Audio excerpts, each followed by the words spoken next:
Hello everyone. Poetrywala welcomes you all to Poetrywala Dialogues. Today is the second episode of this first series, which is dedicated to the Poetry Connection India-Wales project of literature across frontiers for the 70th anniversary of India's independence and part of India-Wales, a season of artistic collaboration between the two countries to mark the UK-India Year of Culture 2017, which is supported by Wales Art International and British Council Wales. Poetrywala has published a set of 5 wonderful books of poetry under this collaboration involving 10 poets. The series editors of this unique set of books are Alexandra, Büchler and Sampurna Chattarji. Our episode today, which is the second one, will be focusing on the book Elsewhere, Where Else by, this is the book. It is being written by Eurig Salisbury and Sampurna Chattarji. I will introduce the two poets. Sampurna Chattarji is a poet, fiction writer and translator.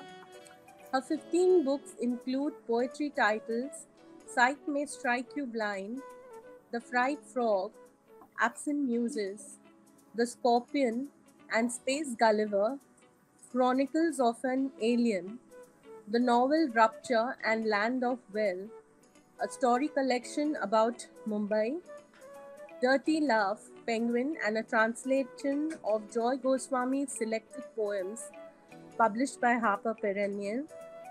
She has co-authored Elsewhere Where Else with Welsh poet Eurig Salisbury and is currently poetry editor of the Indian Quarterly. Eurig Salisbury is a Welsh poet, author, and translator. He has won the chair competition at the National Irg Eisteddfod of Wales in 2006. His first volume of poetry, Flowery Glass Ode Eurig, was published in 2008, and his book of children's poetry, Schlots, I hope I'm pronouncing it right, in 2011. Eurig has been the Bard Plant Chamra, that is Welsh Children's Laureate from 2011 to 2013, and a Hay Festival International Fellow from 2012-13. His collection has been translated into Malayalam, Bangla, and Italian, and he has read at many international festivals. Eurig's first novel, Kai, was awarded the Prose Medal at the National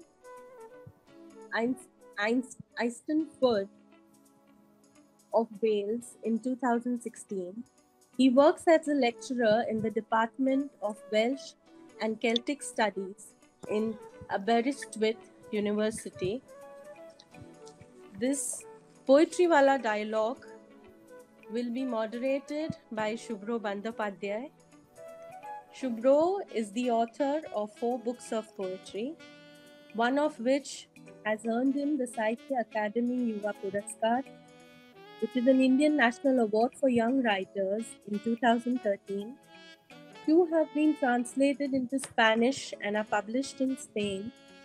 He has received the Malika Sengupta Puraskar Award in 2016, a Bengali biographer of Pablo Neruda.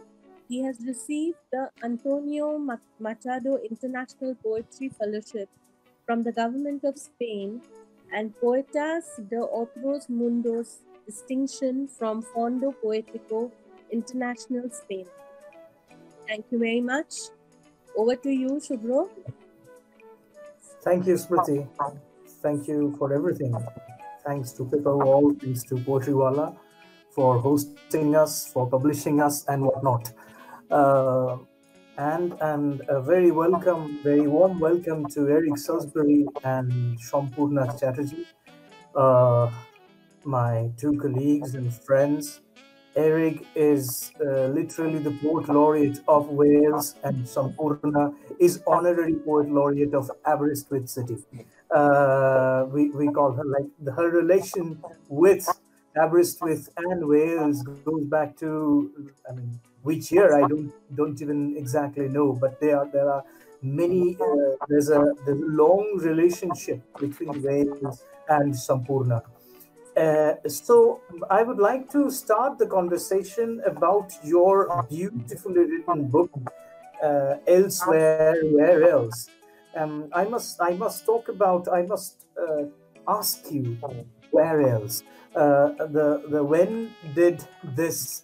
You started this collaboration long before the actual plan of Poetry Connections India Wales. So, can you two talk a little about your earlier collaborations, which are all here in the book as well? So, it's a long-standing friendship and collaboration. Yes, indeed. It's sometimes I forget which was the year, when did it begin. So it's literally lost in the mists of time. But luckily, Eurig took the precaution of beginning our introduction to the book by saying this book marks the culmination of a partnership in poetry that spans 7 years. Okay, so thanks to this marking of the moment, it's clear that we began 7 years ago. Is that true anymore? But that was in 2018 when the book came out. Yes, it's now 9 years ago, actually. Because Eurig is very good at counting, especially backwards, he will be able to give us a very precise idea of how long we have been collaborating. But no, to answer your question very seriously, Subhro, it feels like forever, which is perhaps the reason in the set which I have with me in all its glory, the set of 5 books that Poetrywala published. If you notice, ours is the fattest, sitting in the middle. Right. And it's substantially almost double the other books. And I think one of the reasons is that because we felt that here was a unique chance to make a very substantial record of what has seemed like a series of happy meanderings through our respective countries. I don't know what you feel about it, Eurig, because as usual, I talk more than you. So you must pipe up and speak. I agree, Sampurna.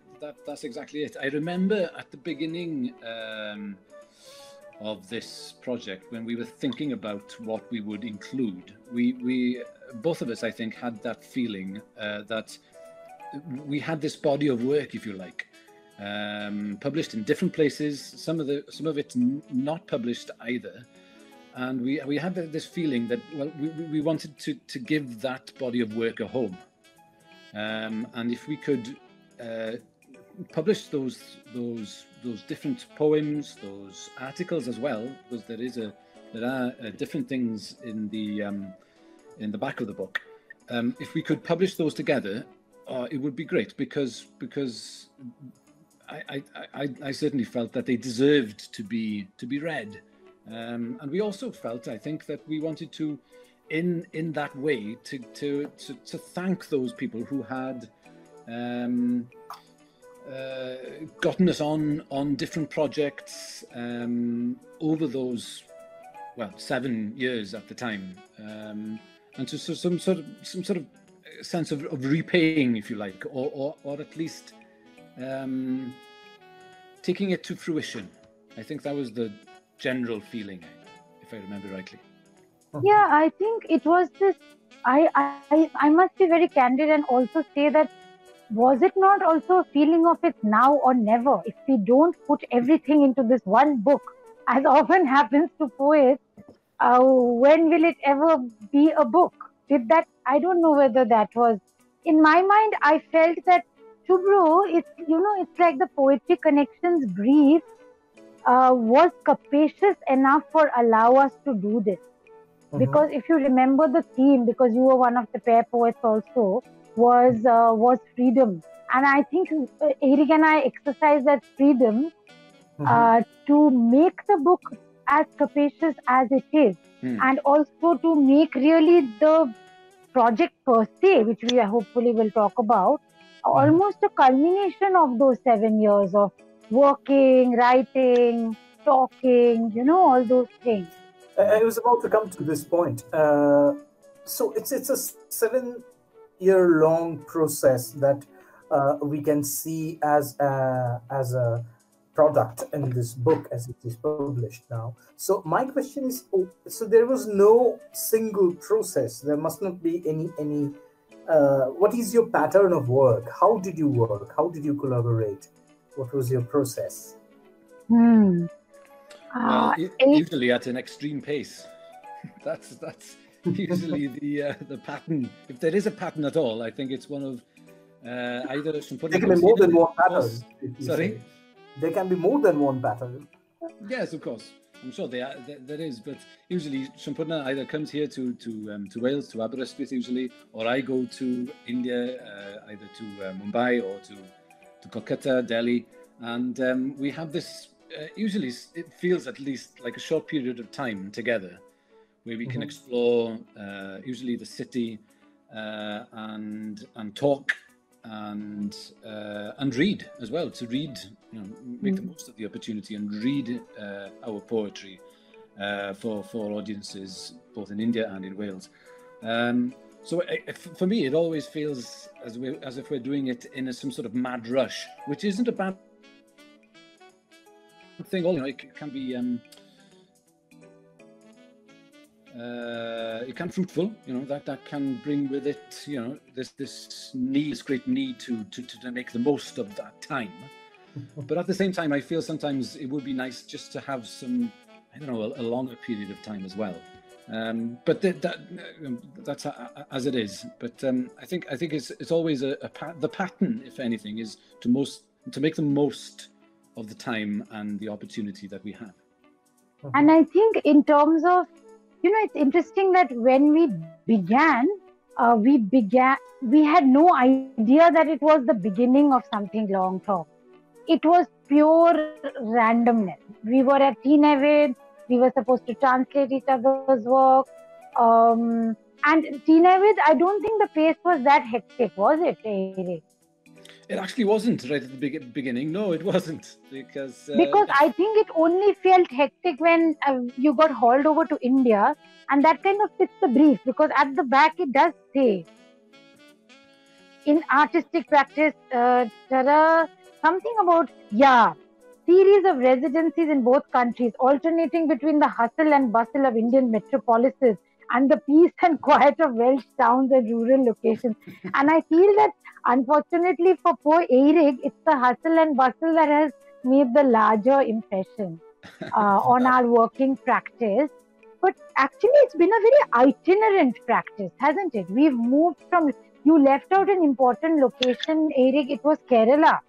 The south of India has also featured quite strongly in our, let's say, in our conversations and our preambles to what would become a collaborative relationship. No? Don't you think? Yes, I think perhaps the first few projects, they feel, looking back, they feel as if they were, we were allowed perhaps to take our time a bit more. Perhaps there was a sense at that time, perhaps, of getting to know each other and being given time to do that. So that was very, very valuable, I think. And as you said, that happened in Teenawydd Writing Centre here in North Wales, and also in Kerala, just outside Thiruvananthapuram. So I think those projects at the very beginning, they were very important, I think, as you say. We had no idea, as you said also, that this would develop into something more. But for my part, I think I always felt that I would keep in touch with you at the very least. And that would be, we were good friends. And that would be, in and of itself, valuable. So there comes after this, here comes the question of navigation. almost at the end of the book, there is a piece called A New Compendium of the Whole Art of Practical Navigation. Navigate us through this practical navigation. Eurig. This is, you know, the better I got to know Eurig, the more I realized what are the things that would really drive him to exasperation. And I think one of the things that would drive him to exasperation is my great desire to unleash on him everything I know about whichever city he is sent off to in India. So when it's Bombay in one sense is my katta, it's like my pada, what we call in Bangla, no? It's the neighborhood, it's the hood. And when we did walking cities, it was Bombay that I was walking him through for the second time. So very often we would do things informally and then do it formally within a project parameter. But for Poetry Connections, Subhro, what happened is that we realized we cannot tread the same ground again. It can't be Aberystwyth, it can't be Bombay. It would have to be the third city, which was Kolkata. Okay, and this was something I think Alexandra, who directed the entire project, also suggested, because I think she thought it brought a very interesting asymmetry to our relationship till then. And Kolkata, as you know, I have a slightly fraught relationship with that city, which we won't go into now.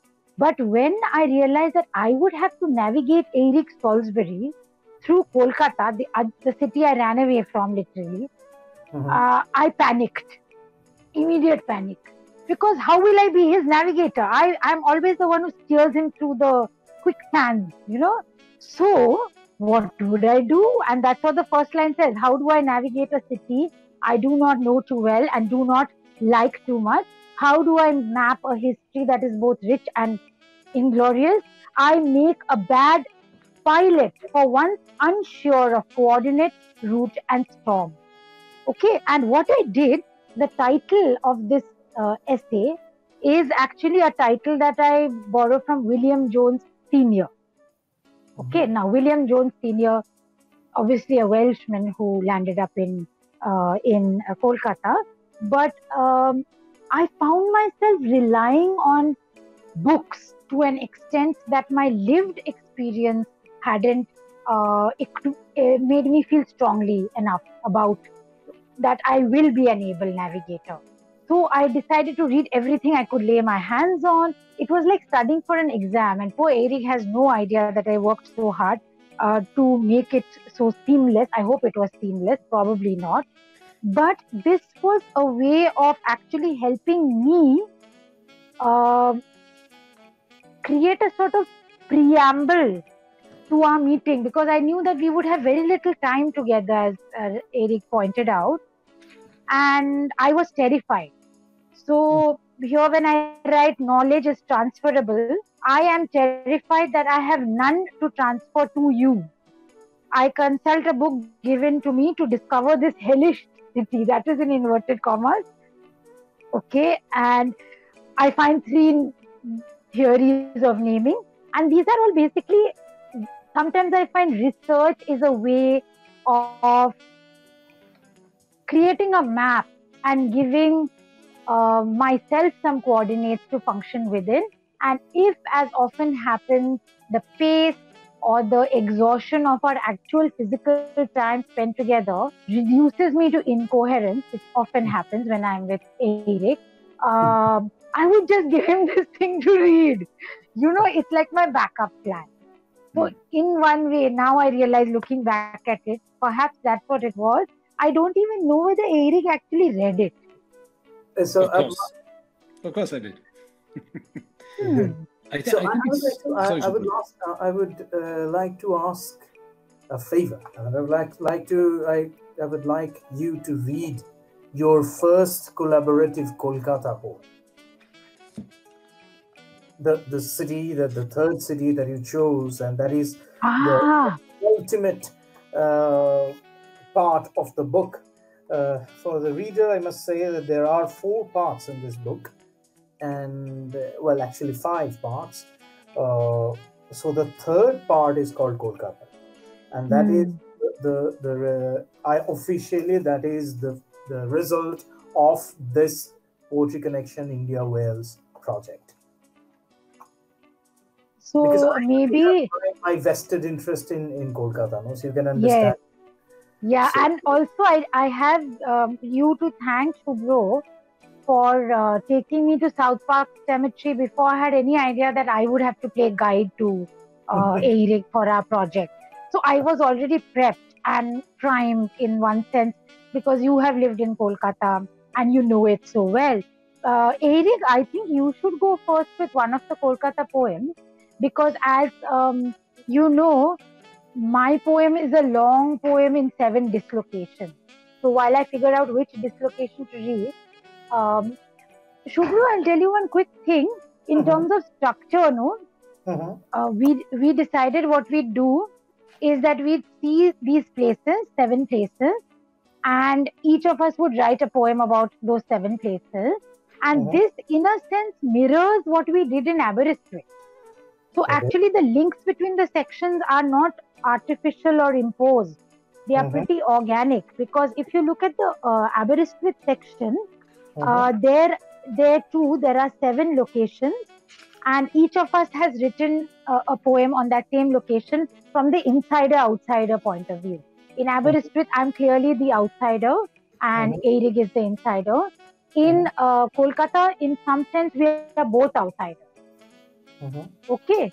So I would like to like you, Sampurna, to read the second dislocation. Second dislocation. Okay. Maybe Eurig should read first and then I'll read. Is that okay? Because the sound of my voice all along. That's fine. Yes. Okay. Well, I'll read the poem. Is this a place where we would meet? Because it does emphasize, I think. It comes, I think, from my my perception of this as well. What you said actually, Sampurna, about this idea of how difficult it can be to, but how rewarding also at the same time it can be to show somebody around a place that you already know well, whether you like the place or not. You know, that was one of the great things I think about the projects, and this project in particular that we were part of. It forced us to reevaluate our own relationship with different places that we know well. And it made me realize, of course, here in Aberystwyth, that there are many different Aberystwyths actually here. And when the process of showing you around my town made me look in a totally new way at that town, and I thought I knew it. I thought I knew it very well, but of course I didn't. In the same way that I thought, once I had to look at that town through your eyes as well. So this idea of different places coinciding, different places coexisting at the same time in the same place, I think that was the basis for this poem. So this is it. Is this the place where we would meet? Is this the place where we would meet? Or is it down some other street? Another city, maybe, no? It shifts again beneath our feet. It's where the fortune tellers go, where beer sellers wait below the underpass. And butchers too. We sat a while and did not know. It's on the way that takes you to the cemetery or the zoo, or for a better drink denied. It's there I should have taken you. This way or that, my sighing guide. It's in your choosing I abide. For every place where we would meet, there stands another one beside.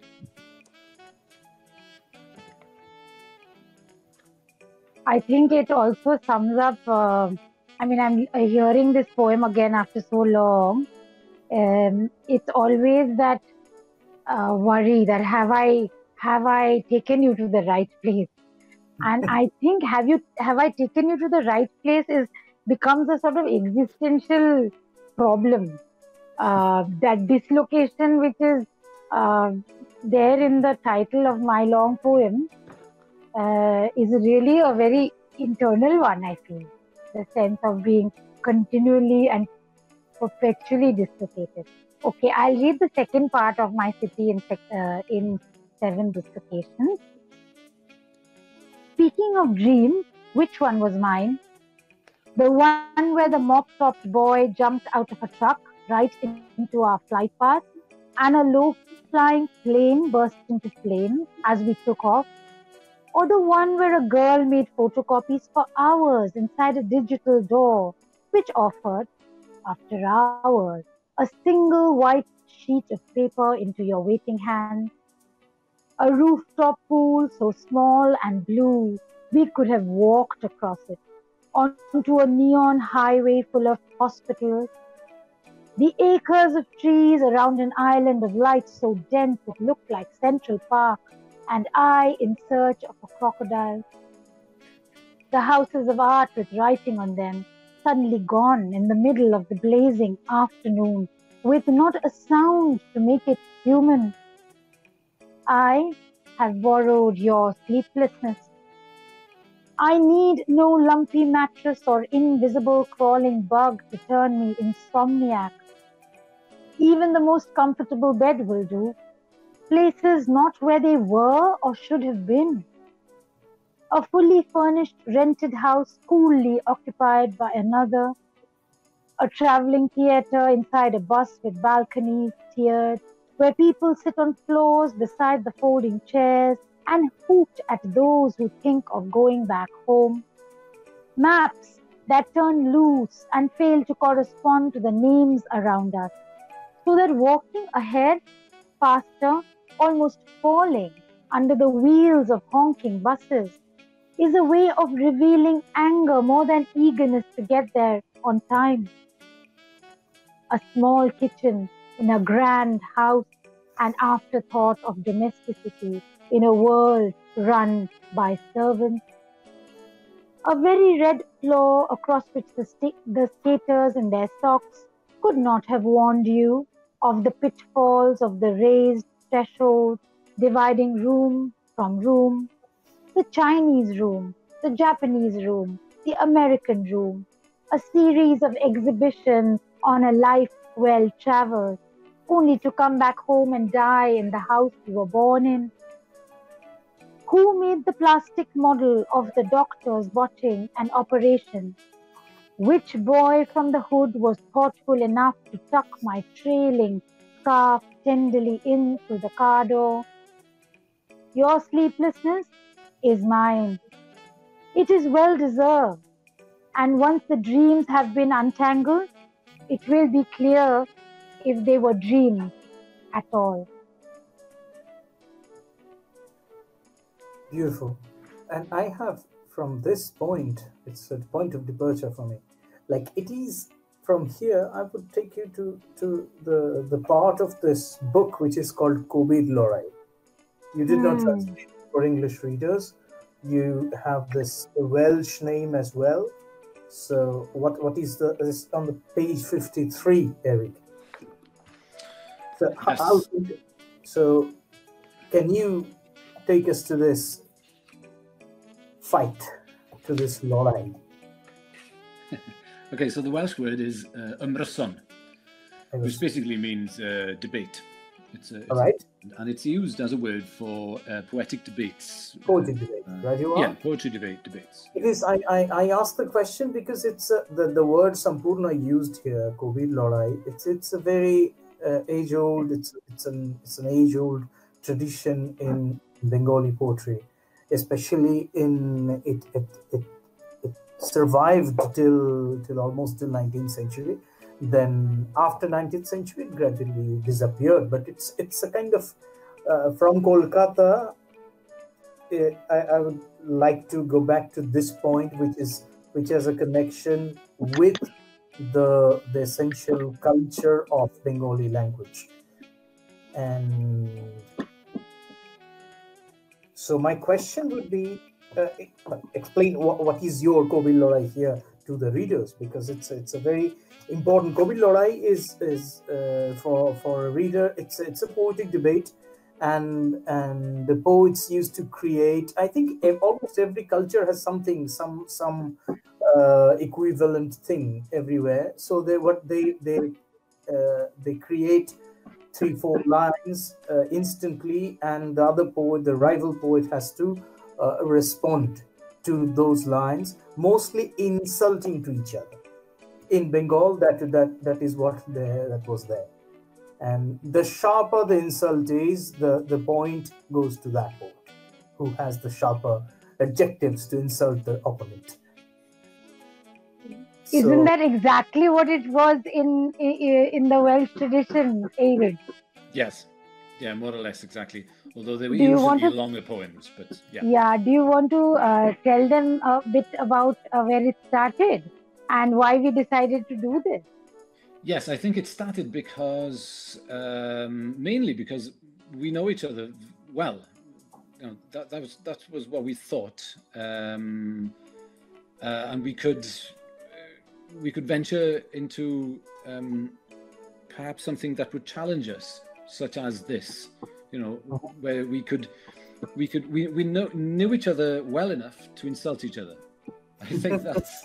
Casually insult each other, of course. And you know, I think it started from that conversation because you were quite pretty obsessed, were you not, Eurig, with David Ab Gwilym and the famous ongoing Amrason that he had. You want to speak very briefly about it? Because I would never have known there was this concept unless you brought it up. And then I got quite interested in this idea of legitimizing insults by making it literature. Yeah, well, there is a famous series of debate poems from the 14th century between this poet, David Ab Gwilym, who was from this area actually in Wales, not far from Aberystwyth, and he had this sort of falling out with another poet, Gruffydd Grug from Anglesey, the island in North Wales. And they sang basically these series of poems to each other, and it all started from Gruffydd Grug being a bit annoyed with David Ab Gwilym because of the images that he would use in his poetry about love. So he was a great love poet, and he'd write poems about women, girls, some sort of what would you say?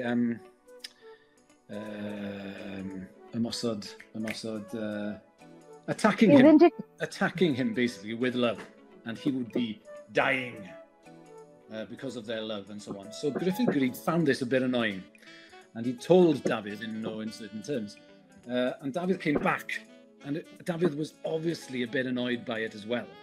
This sort of unprovoked attack, and he insulted Gruffydd Grug's mother, his family. It went downhill basically, and it was pretty vicious at times. We obviously didn't go down that route. No, it wasn't our route at all. But I think at the end of these debate poems, it comes out, they are still friends at the end. That's quite obvious by the end of it. But it must have been great entertainment, I think.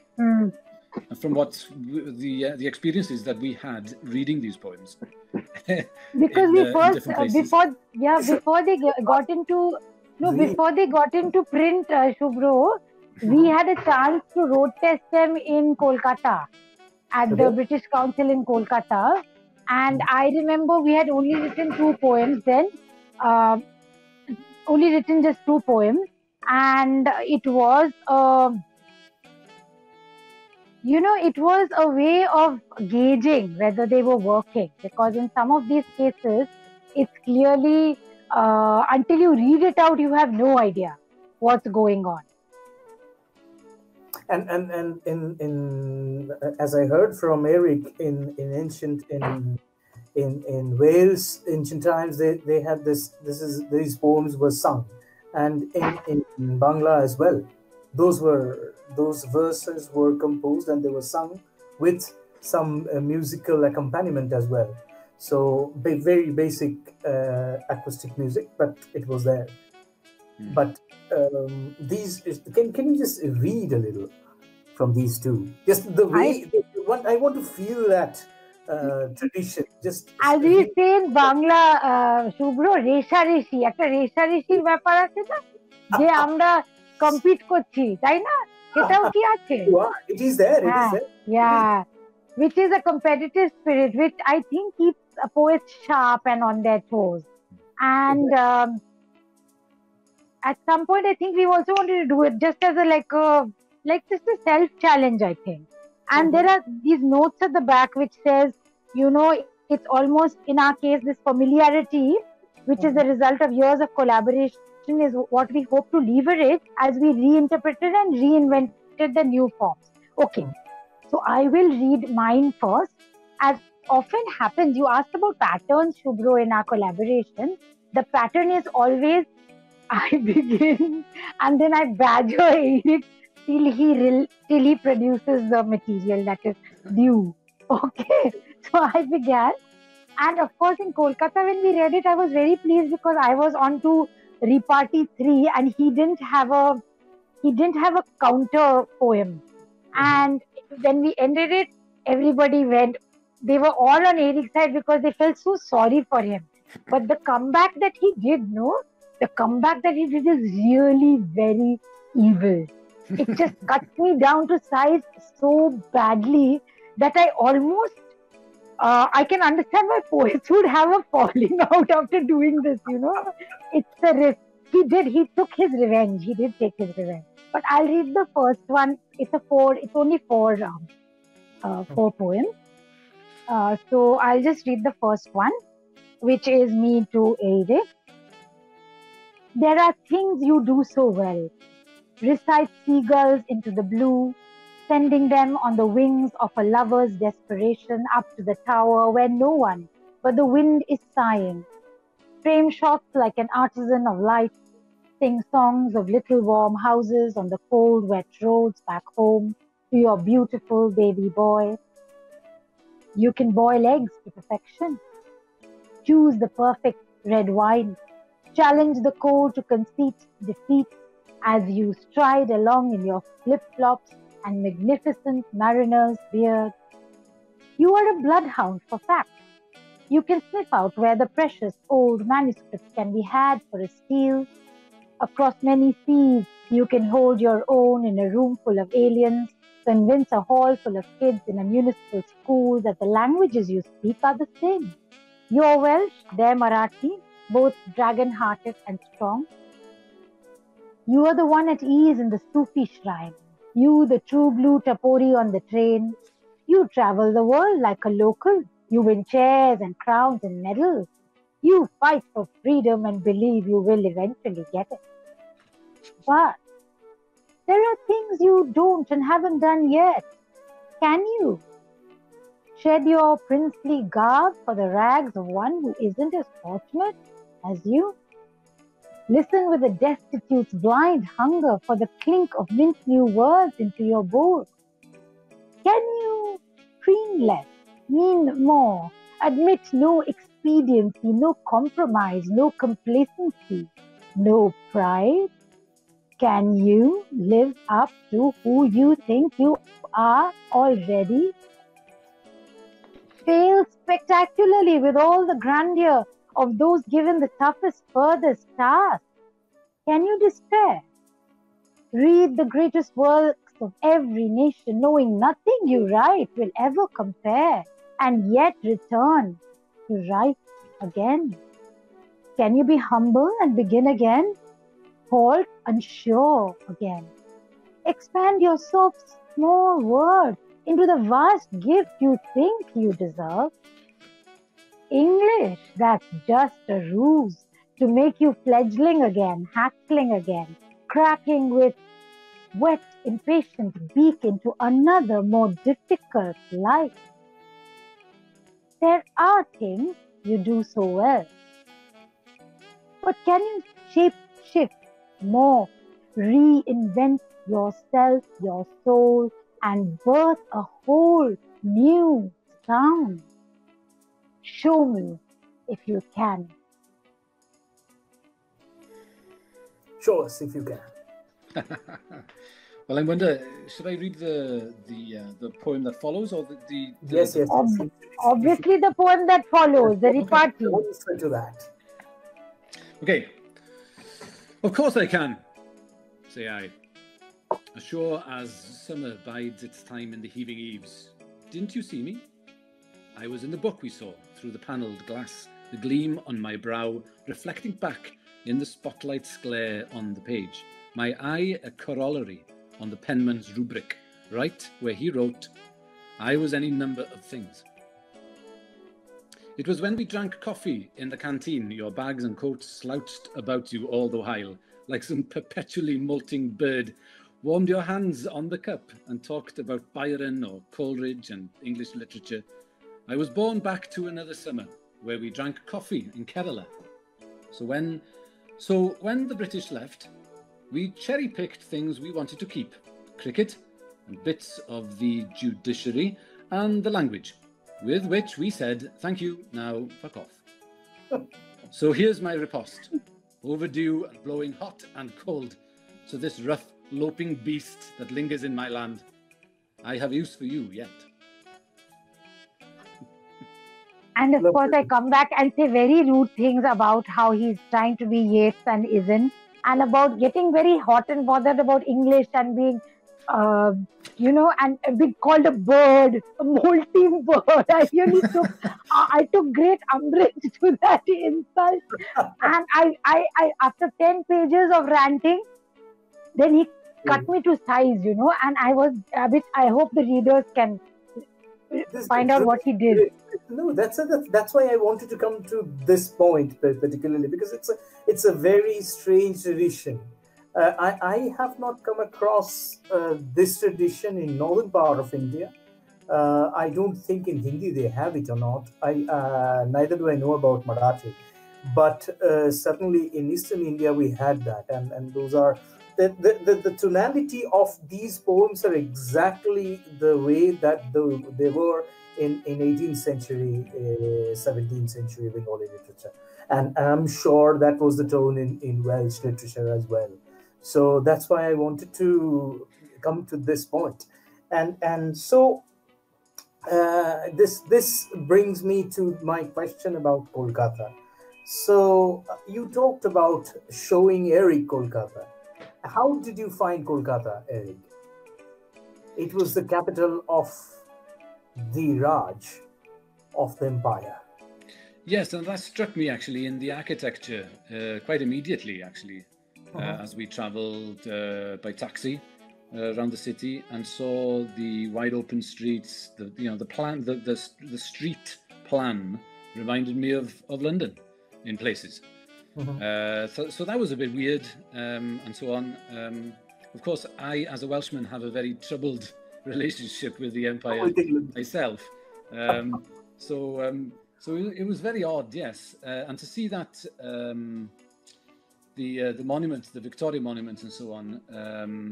Yeah, it was just all a bit odd, as empire is. I think it's just fundamentally odd. To go to somebody else's country and say this is mine, so that on its own was interesting to see, but I also I saw in Calcutta what I saw in other cities as well. The fact that India had just incorporated this completely, and I saw it in Calcutta. So I think. One of the other things that stick in my mind from being in Calcutta is just being tired. I think this comes up in our work quite often as well. But I can remember, walking a lot actually. I mentioned the taxi there, but we walked a lot, and obviously you see a city in a different way when you walk around and see it, firsthand, straight, very close up. And it was just wonderful, and I don't think even that I gave a lot of thought to writing some poems about Calcutta, but I don't think, if I'm quite honest, I still haven't processed everything about Calcutta yet. So you always, Sampurna, you always told me, you have always told me that you have a strange relationship with Kolkata. And how did you find Kolkata through his eyes, through Eric's eyes?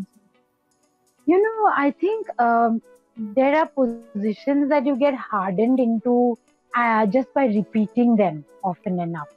And I think at one point in my life, it was the last place on the earth that I'd like to be in.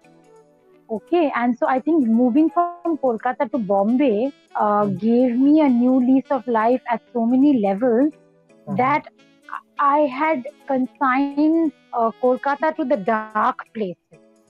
Okay, but I realized, thanks to these literary connections, thanks to seeing Kolkata in the company of people I had known through literature rather than people who were either, just from a prior life or doing the familial round, I think it became, even prior to Eric's arrival, I was already feeling a sense of, the word is not belonging, but the word is a sense of opening my eyes to the potentialities that I had so far ignored. Okay, about Kolkata. Seeing it with Eurig, after seeing other cities with Eurig, I think I felt both a pang of, I must say this, I felt a slight pang when I realized that Eurig actually prefers Kolkata to Bombay. I mean, I think he said this in a moment of weakness. And he said, I find it very interesting. And I was like, but what about Bombay, the favorite city which we have walked so often? And he was quiet, Salisbury being his other name. And but I think it made me think that what is it?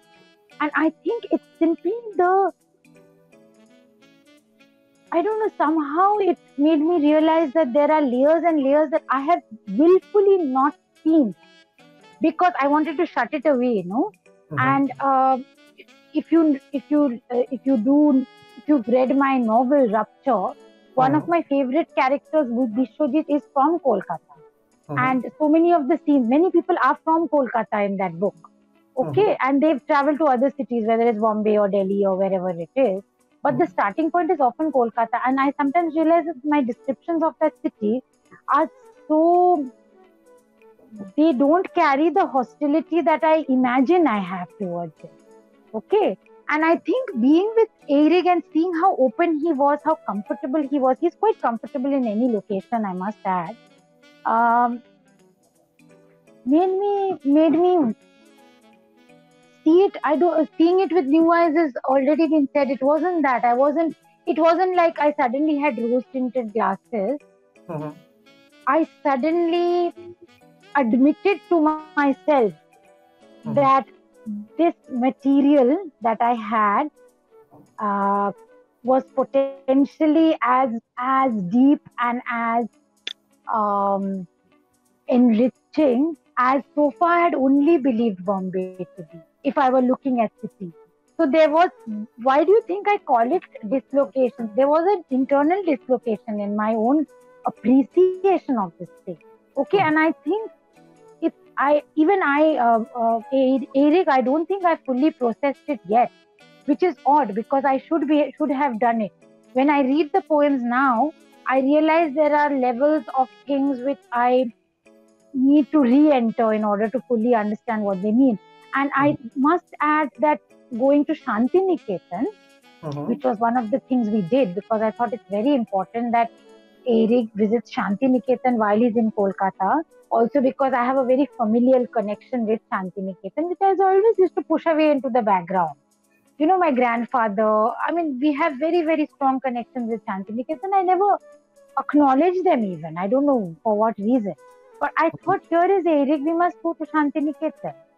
And we did go to Shantiniketan. And that, of course, led to other kinds of re-evaluation. So I think it's been very re-evaluative, very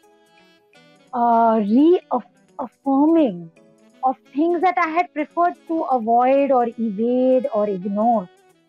So I think it's a very important reclaiming of my Bengali-ness. It's funny that it often happens. I often have to be with a Welsh person to feel more Bengali, which is an absurdity, but it does happen.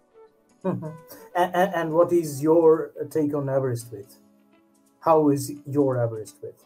Since you have a long... Me, as in Sampurna yes. Chattarji? Okay. Yes. My take on Aberystwyth.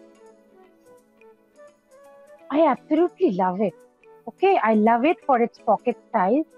I love it for its walkability. I love it for the sea. I almost love it for the seagulls because they give me poems to write about. The seagulls are the pie dogs of Aberystwyth, as I wrote, referring both to my annoyance with them and Arun Kolatkar's pie dog, which I inflicted on Eurig when he arrived in Bombay. Mm-hmm.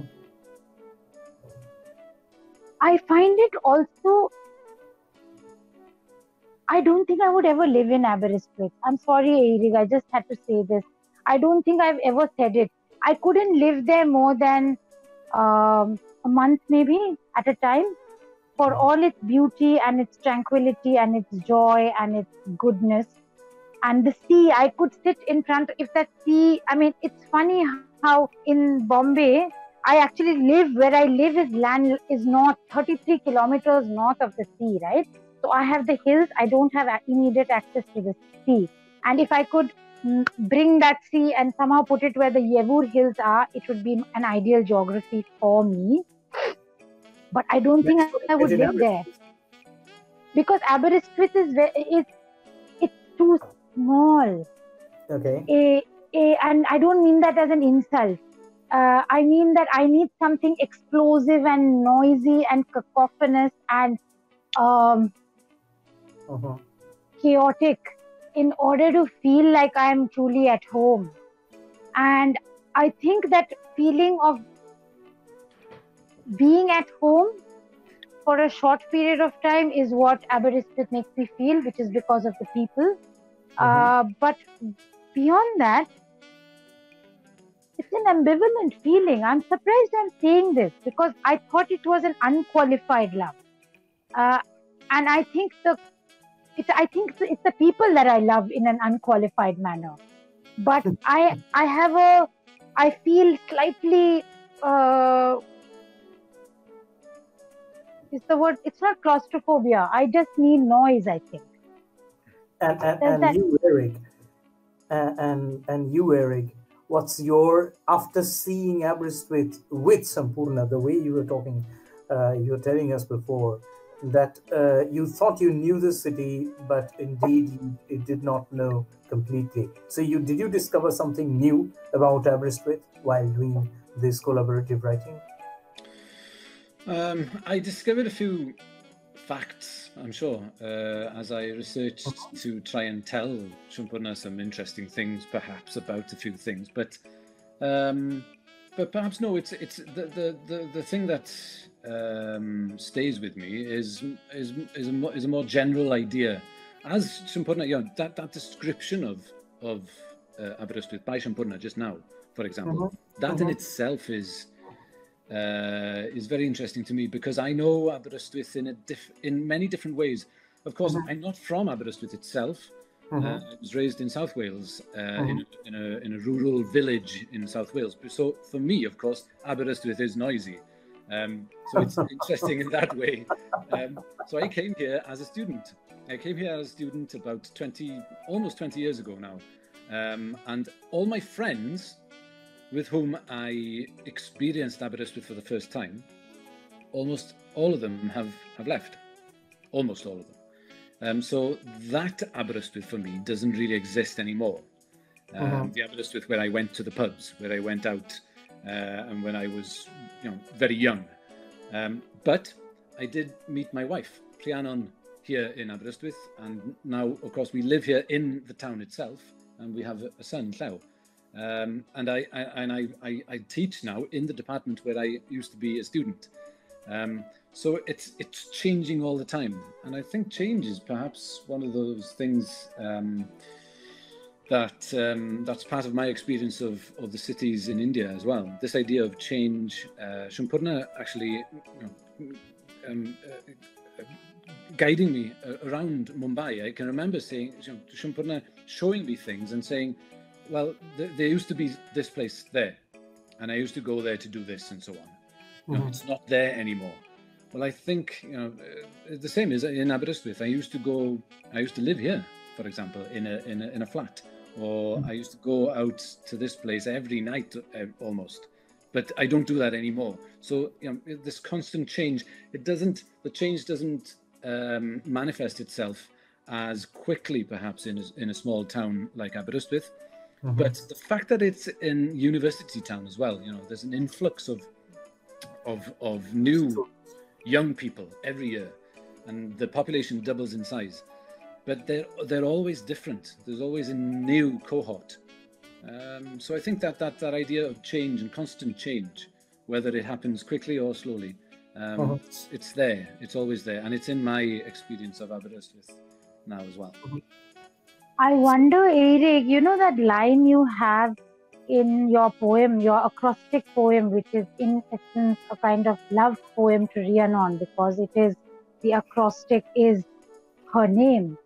And when I was translating it into Bangla, which is one of the few things I did before we became collaborators for a longer duration, I remember writing this line, কিছুই না আবের শুধু খাড়া বাচ্চা আর বৃদ্ধদের পাড়া বাচ্চারা টেকে না বৃদ্ধরা পালায় না আমরা দুজন তাও কিনারে দাঁড়িয়ে বসন্তের দিকে হাত বাড়িয়ে.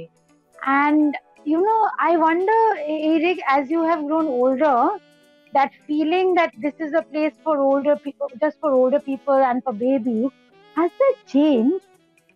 Because as you speak, it makes me think that the person who wrote this poem, which I read the lines out in Bangla for Subhro to appreciate in all their beauty.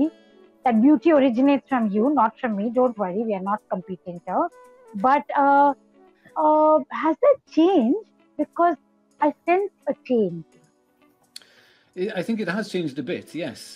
As you say, the idea that that's in the poem is that I'm entering into this uncharted space between young people, students. At the time when I wrote this, I wasn't a student anymore, but I wasn't always either an old person, because there's older people come to Aberystwyth sometimes to retire. So I was in that middle ground, and I'm still there. I'm still there now. So yes, I suppose it has changed in the fact that I've learned, perhaps as somebody in approaching mid-age, if you like, I've learned to appreciate Aberystwyth and to lay claim to Aberystwyth as well as somebody of that age. I think that is an ongoing process, and it's happening. And the fact that I've become a father since writing this poem, actually, I think that contributes to it as well. Because I sense that there's a feeling, it's almost as if staying on in Aberystwyth is also a kind of resistance to the outward migration away from Aberystwyth. I don't know, maybe I'm reading too much into it. That's exactly right, I think. It is in that poem, this idea of actually we're going to stay here. We're going to endure here in some way, even though people come and go around us. So yeah, I suppose that's the thing to a certain point. Yeah. But it made me want to ask Subhro, you went to Aberystwyth as well, so we are probably unique in that sense that three of us here all have our version of Aberystwyth. And I'm looking at your poem, and I think I'll ask you the same question, because in Aerial Roots you write about Aberystwyth. So what's your take on Aberystwyth? I spent quite a lot of time in small towns, so I love that size, and I am a bit tired of living in bigger cities in India, in Kolkata or in Delhi. These are too hectic for me, and I would love to live in Aberystwyth, or for my case, in my case, it's a Spanish small town called Soria. It's almost the same thing except the sea. It's a hill station almost in central Spain, and I love that place. And similarly, I loved Aberystwyth because of its size, and it's very manageable. It's quiet, and because somehow I am a little tired of this chaotic thing. I think I know what you mean. Yeah. Maybe. So coming back to that, so I have, like, we are almost we are coming to an end of this program probably. So I would like to take you to the first part of your book, Mumbai. Okay. So my quick question would be, Eurig, I have noticed one strange thing in this book, that in your Mumbai section here, you left one poem in Welsh. You did not translate it, and why is that? Well, actually, that is a poem. It's a long poem. It's what we call an awdl, which is a long poem on traditional strict meter, and it's called Ffiniau, Borders. I wrote that for an Eisteddfod competition. So an Eisteddfod is an important cultural festival in Wales, and if you win the competition, you win a chair, basically a proper chair made of wood, and it's a lovely thing. Unfortunately, I didn't win. I came second to my good friend Aneurin in that particular competition. But I'm very proud of this poem. And I didn't translate it, partly because it would be too much work, because it's a very long poem. But I did translate a part of it in a way, in an earlier poem, in a poem actually in that collection, that part of the book, which is two parched poets. So that is a loose translation, if you like, of a part of that longer poem in Welsh, and it's a part of the poem that refers to Sampurna and I basically going around Mumbai, and as I referred to it earlier, basically looking at things that are there and thinking about things that used to be there as well. And this idea of this forever changing city. I had a strange feeling when I saw this poem for the first time in the book. I thought that you, from a different linguistic geography, when you landed in Bombay, you found it so weird that you left a poem in that weird fashion, in a different language, to express your language, to get to your readers. Now, take this. This is a poem written in a language that you don't know, and I was a complete stranger to a city the language of which city I did not understand. So maybe that could be a reading. I took it like that. So take me. This is my language, and you imposed your language on me. Now you take it. Now you think that. Isn't that a nice reading? Because I'm looking at it again, and the only things we can read, the poor challenged creatures who only read English, are the signs. Remove arrivals, departures, remove your shoes, boarding. The name of some cities. Yeah, ETA in 8 hours, Chhatrapati Shivaji, press OK, play volume plus, artist only. I love it. Prince of Wales, Terminal 2, go to Gate 1. It's really that. These are the signposts for the linguistically challenged who have only one language. Well done, Eurig Salisbury. This is your way of cocking a spook at the empire. Like you only can understand from that. Like if I land up in China and something is written in English, those are the words that I would understand. Same thing. Yeah. Also, coming back, wrapping up quickly to this. to end this program, would you like to read some small poems from Bombay section? Say, for instance, I would like to listen to this, a part of this Welsh poem in Welsh. I would love to listen to Welsh. Okay. Right. Okay. From the poem we just discussed, that one, no? Yeah. Yeah, that's a good idea. Okay, well, I'll read a short part of that poem where I actually arrive in Mumbai. So the poem in its entirety actually describes my journey from Heathrow to Mumbai and then back again.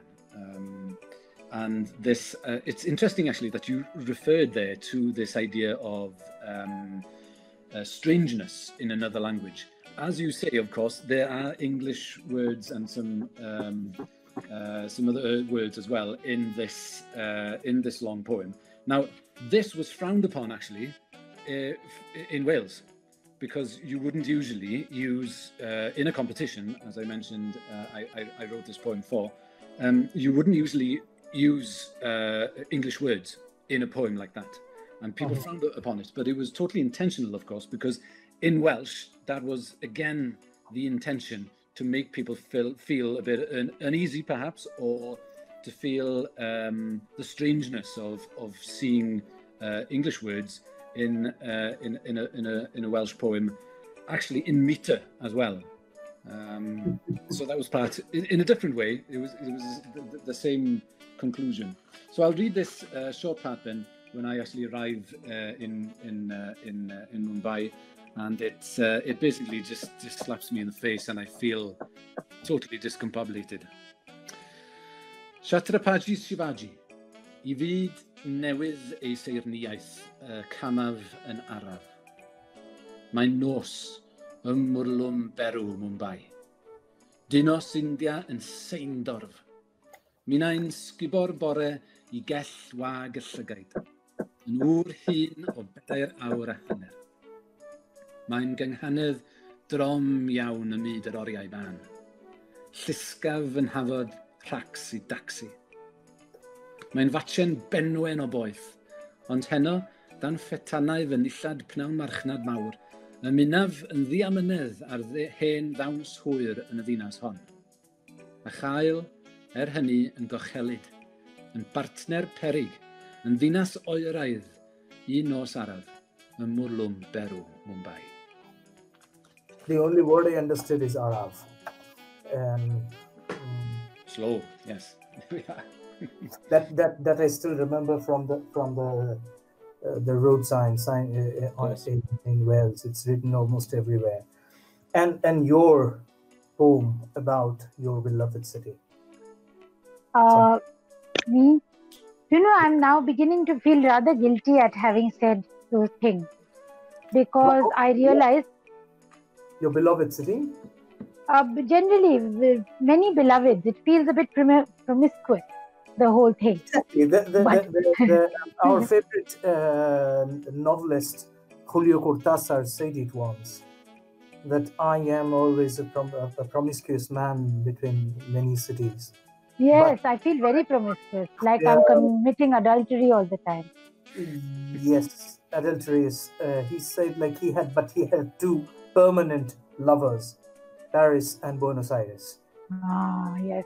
And I also declare my love openly to the northern part of Spain, called a state called Castilla. That's my love. And though this is that part is the most racist part of Spain probably, and that's the part where all the right-wing ideologues now live. But I still love that place. I can't do anything because the ideologues have no relation with common man who live there. Yeah, that's so true. And that's an important point, I think. So, I found the poem because there are many love poems in this book, okay?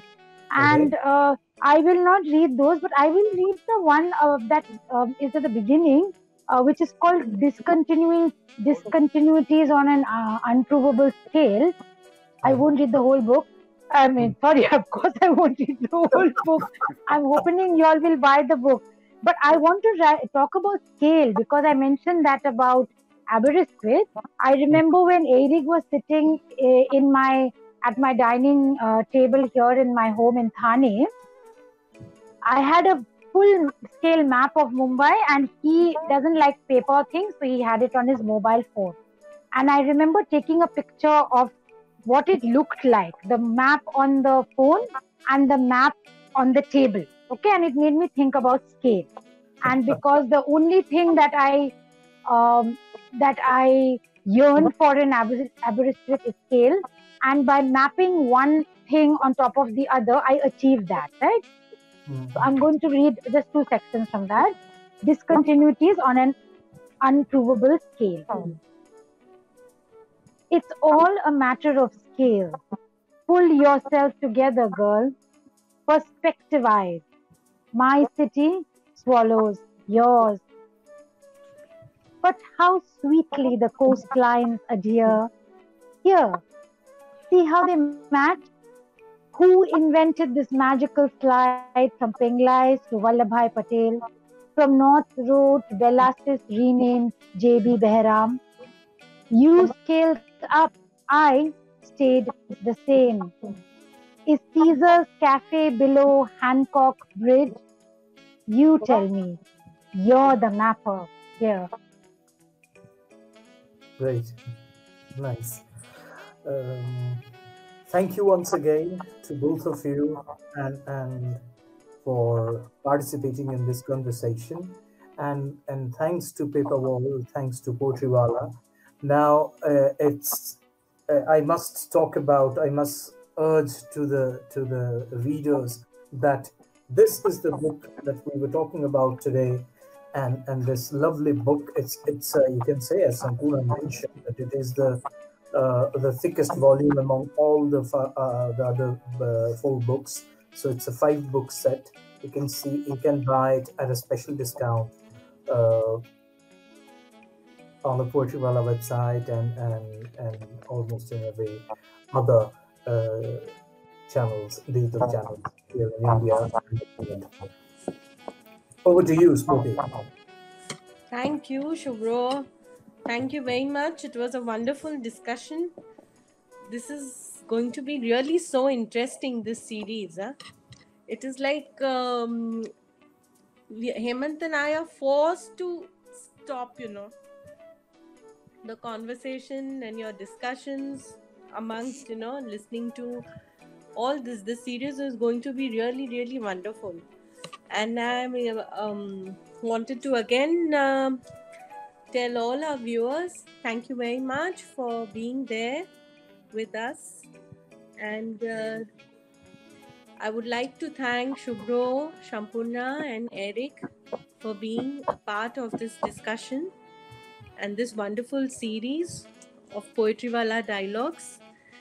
I would like to tell our viewers this set has been is going to be offered at a discounted rate of 800 instead of the 1,000 rupees, and you all can buy it from Amazon.in as well as from the Paperwall site. This could be your New Year's gift or your Christmas present to your loved ones, friends, dear and near ones. I would like to thank you all again. Thank you very much. Thank you. Thank you. Have a lovely day.